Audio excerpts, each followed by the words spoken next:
जय हिंद दोस्तों, आज हम देखने वाले हैं सुमित्रा नंदन पंत का जीवन परिचय। अगर आप क्लास 10th यूपी बोर्ड में हैं तो ये जीवन परिचय आपके लिए एकदम इम्पॉर्टेंट है। तो आप इस वीडियो को पूरा देखिए, मैं आपको याद करवा दूंगा। इसको मैंने अपनी भाषा में लिखा है, एकदम सरल भाषा में लिखा है और छोटा सा लिखा है। अगर आप इतना लिख देते हैं तो कोई भी माई का लाल आपका नंबर नहीं काट पाएगा। तो चलिए देखते हैं इसको कैसे लिखना है। देखिए यहाँ पर सबसे पहले जीवन परिचय सुमित्रा नंदन पंत, इसको मैं चलिए बताता हूँ और इसको याद कैसे करना है, एकदम ट्रिक बताऊँगा आपको। देखिए यहाँ पर क्या है, श्री सुमित्रा नंदन पंत का जन्म सन 1900 ईस्वी को अल्मोड़ा जिले के कौसानी नामक ग्राम में हुआ था। तो इनका गांव कौन सा था? कौसानी था, और जिला अल्मोड़ा था, और इनका नाम तो सुमित्रा नंदन पंत था, और 1900 ईस्वी को इनका जन्म हुआ था। बस इतना याद करना है। अब इसको कैसे आप लिख सकते हैं भाई, अपनी भाषा में लिखने की कोशिश कीजिए। आप इसको इस तरह लिखिए, श्री सुमित्रा नंदन पंत का जन्म, ठीक है, अल्मोड़ा जिले के कौसानी नामक ग्राम में सन 1900 ईस्वी को हुआ था। तो इस तरह भी इसको आप लिख सकते हैं। मतलब लिखने के यार कई तरीके हो सकते हैं। चलिए आगे, इनके पिता का नाम पंडित गंगादत्त पंत था। तो इनके पिता का नाम क्या था? पंडित गंगादत्त पंत था। इतना तो आपको याद ही करना पड़ेगा। आगे है, इनके जन्म के 6 घंटे बाद ही इनकी माता का देहांत हो गया। अगर आप इतना याद नहीं करना चाहते, इस तरह याद कर लीजिए कि इनके जन्म के कुछ घंटे बाद ही इनकी माता का देहांत हो गया, ठीक है। अतः इनका पालन पोषण पिता और दादी के गोद में हुआ। अब सोचिए भाई, माता जी का इनके देहांत हो गया जन्म के पहले ही, ठीक है, मान लीजिए जन्म के समय हो गया, तो भाई इनका पालन पोषण कौन करेगा? दादी करेंगे या तो पिता करेंगे। तो बस सिंपल सी बात है कि भाई इनका पालन पोषण इनके पिता और दादी के गोद में हुआ या दादी के सुरम गोद में हुआ। तो आप इसको इस तरह भी लिख सकते हैं, है ना। तो किसी भी तरह से आप लिख सकते हैं, ठीक है। अब चलिए देखते हैं आगे क्या हुआ। इनके अब देखिए यहाँ पर हो गया। अब इनके बचपन का नाम गुसाई दत्त था। अब देखिए इनके बचपन का नाम गुसाई दत्त था और इन्होंने बाद में अपना नाम बदलकर सुमित्रा नंदन पंत रख लिया। इस तरह भी लिख सकते हैं ना।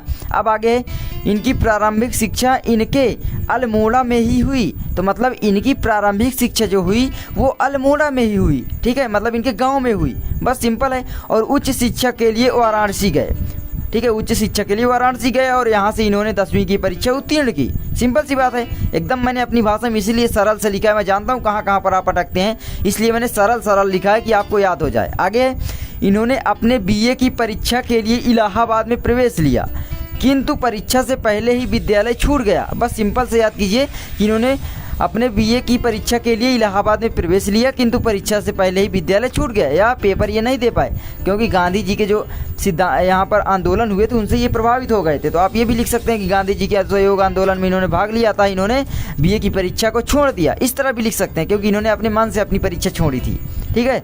तो इस तरह आप लिख सकते हैं। आगे देखिए, इन्होंने गांधी जी के असहयोग आंदोलन में भी भाग लिया। तो देख सकते हैं मैंने एकदम लिख दिया कि इन्होंने गांधी जी के असहयोग आंदोलन में भी भाग लिया। अब देखिए, बचपन से ही प्रकृति के सुरम में आंचल में रहने के कारण प्रकृति के प्रति अटूट आकर्षण था। तो क्या लिख सकते हैं कि भाई बचपन से ही प्रकृति के सुरम में गोद में रहने के कारण इनके मन में या इनके अंदर प्रकृति के प्रति आकर्षण था या बहुत ही गहरा आकर्षण था। इस तरह लिख सकते हैं। आगे, भारत सरकार ने इन्हें पद्म भूषण अलंकार से भी अलंकारित किया या सम्मानित किया, ठीक है। अब देखिए, इनकी मृत्यु सन 1977 ईस्वी को हो गई।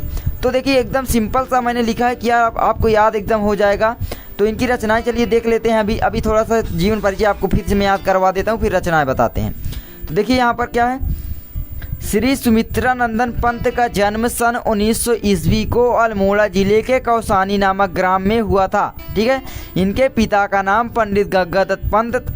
इनके जन्म के 6 घंटे बाद ही इनकी माता का देहांत हो गया। तो इनके पिता का नाम पंडित गंगादत्त पंत था। इनके 6 घंटे के बाद ही, इनके जन्म के 6 घंटे के बाद इनकी माता का देहांत हो गया था। या आप लिख सकते हैं कि इनके जन्म के कुछ घंटों बाद ही इनके माता का देहांत हो गया, या जन्मोपरांत आप कह सकते हैं, जन्म के समय ही, ठीक है। अब देखिए, अतः इनका पालन पोषण पिता और दादी के गोद में हुआ। भाई माता जी का तो देहांत हो गया, तो पालन पोषण कौन करेंगे? पिता करेंगे या दादी करेंगे। सिंपल से बात है। तो बस वही आपको एक तरीके से लिखते चले जाना है, अपने दिमाग में वही आते जाएगा।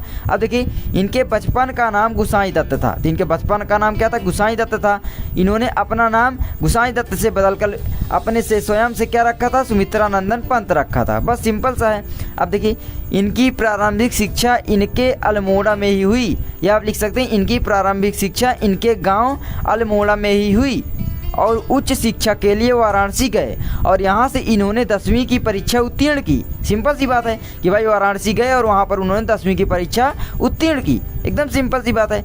इन्होंने अपने बीए की परीक्षा के लिए इलाहाबाद में प्रवेश लिया, किंतु परीक्षा से पहले ही विद्यालय छूट गया। तो मतलब इन्होंने अपने बीए की परीक्षा के लिए बैचलर ऑफ आर्ट की परीक्षा के लिए इलाहाबाद में प्रवेश लिया, इलाहाबाद के कॉलेज में प्रवेश लिया आप बोल सकते हैं। मैंने कॉलेज का नाम इसलिए नहीं लिखा कि याद करने में यार कठिनाई होती है, तो कोई दिक्कत भी नहीं है, एक भी नंबर नहीं कटने वाले हैं। तो इन्होंने अपने बीए की परीक्षा के लिए इलाहाबाद में प्रवेश लिया, किंतु परीक्षा से पहले ही विद्यालय छूट गया। सिंपल सी बात है। आगे इन्होंने गांधी जी के असहयोग आंदोलन में भाग लिया। मैं बता दूं आपको कि इन्होंने जब बीए की परीक्षा देना चाहा तो क्या गांधी जी के यहाँ पर सिद्धांतों से ही प्रभावित हो गए, उनके आंदोलन से प्रभावित हो गए और उनके आंदोलन में बढ़ चढ़कर भाग लेने लगे, जिसके कारण इनके बीए की परीक्षा छूट गई, या इन्होंने अपने बीए की परीक्षा पर फोकस नहीं कर पाए, या इन्होंने अपने बीए की परीक्षा छोड़ दी। कुछ भी लिख सकते हैं। तो यार मतलब देख सकते कितने तरीके से आप लिख सकते हैं जीवन परिचय। मैं ये नहीं बोल रहा हूँ कि आप इसी को रट लो, ठीक है, कभी भी नहीं बोलता हूँ मैं। आगे इन्होंने गांधी जी के असहयोग आंदोलन में भी भाग लिया। सिंपल सी बात है भाई, इनकी जब भाई पेपर छूट सकता है बीए का तो भाई उनके आंदोलन में भाग तो लेंगे ही। तो गांधी जी के असहयोग आंदोलन में भाग लिया। बचपन से ही प्रकृति के सुरम्य आंचल में रहने के कारण प्रकृति के प्रति अटूट आकर्षण था। तो देखिए बचपन से ही प्रकृति के सुरम्य आंचल में रहे, मतलब सुरम्य गोद में आप कह सकते हैं रहने के कारण इनके मन में प्रकृति के प्रति अटूट आकर्षण था। एकदम सिंपल सी बात है। भारत सरकार ने इन्हें पद्म भूषण अलंकार से सम्मानित किया। अब यहाँ पर आप और बड़ा करने के लिए भी लिख सकते हो कि भाई इनके महान रचनाओं के कारण या इनके महान रचनाओं, महान स्मृतियों के कारण क्या किया कि भारत सरकार ने इन्हें पद्म भूषण अलंकार से सम्मानित किया। सिंपल सी बात है।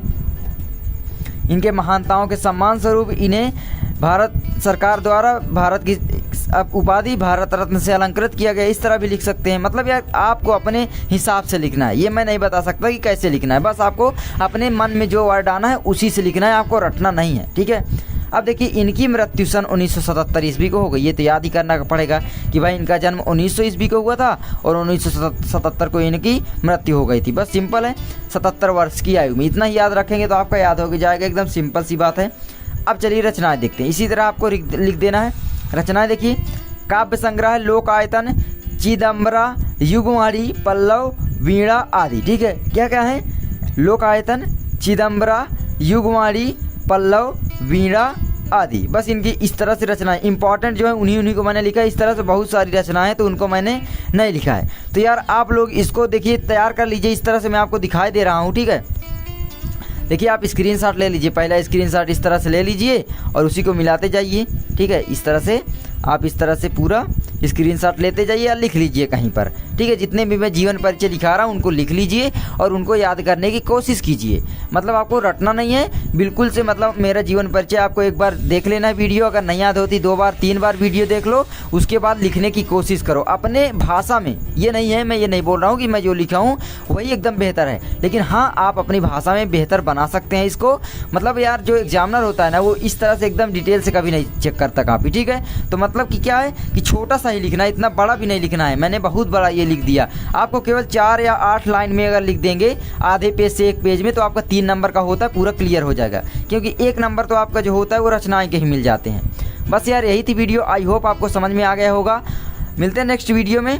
और हमारे मॉडल पेपर की वीडियो देखने के लिए हमारी प्लेलिस्ट चेक कर सकते हैं, या डिस्क्रिप्शन में लिंक है। और साथ में सभी जीवन परिचय की वीडियो अगर आप चाहते हैं, मतलब सभी जीवन परिचय की वीडियो देखना चाहते हैं, जैसे शंकर प्रसाद हो गया, राजेंद्र प्रसाद हो गया, महादेवी वर्मा हो गया, ठीक है, रामधारी सिंह दिनकर, मतलब सभी की, तो आप हमारी प्लेलिस्ट चेक कर सकते हैं। सभी महत्वपूर्ण जीवन परिचय के नाम से प्लेलिस्ट है, हिंदी जीवन परिचय महत्वपूर्ण के नाम से प्लेलिस्ट है, जाकर चेक कर सकते हैं। मॉडल पेपर मतलब प्लेलिस्ट आप जरूर चेक कीजिए यार। चलिए मिलते हैं नेक्स्ट वीडियो में यार, तब तक के लिए जय हिंद, जय भारत, वंदे मातरम।